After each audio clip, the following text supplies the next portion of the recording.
When I first started talking about RSD, someone sent me Dr. Russell Barkley's video on why we don't need the term. And you know what? He makes some valid points. Here's the debate. Dr. Barkley, a leading ADHD researcher, says emotional dysregulation is already a part of ADHD, so we don't really need another term. It's covered under executive function challenges, and adding new terms could complicate treatment. But another ADHD expert, Dr. William Dodson, coined the term Rejection Sensitive Dysphoria, or RSD, because he noticed this cluster of symptoms that kept coming up over and over and over again in his treatment with patients, characterized by an intense reaction to rejection or being misunderstood or misjudged, and noted this was a shared experience that wasn't really being discussed. The cluster of symptoms had been discussed, but without the name for it, people didn't recognize it. Here's why this matters to me. I spent years not understanding that I had emotional dysregulation because I've always kept a super tight rein on my emotions and my reactions around people.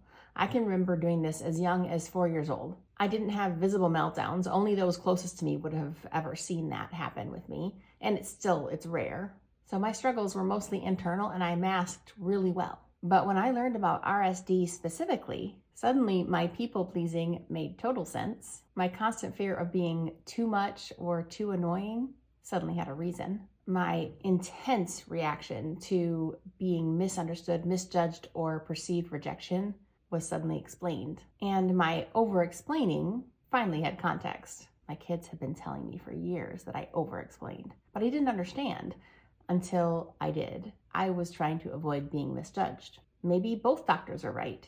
Yes, it's part of emotional dysregulation. Yes, it's an executive function challenge. But naming this specific experience, this specific cluster of symptoms that is so common for people with ADHD, perhaps that's helping more people recognize and understand themselves better.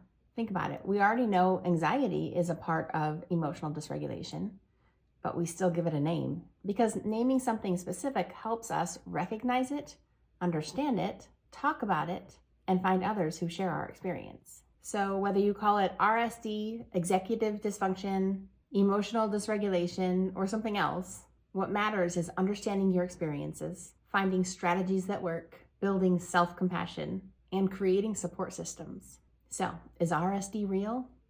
Maybe that's not the right question. What is real is our experience, our struggles, and our need to understand ourselves better. Sometimes having a name for something is just the first step towards managing it. What do you think?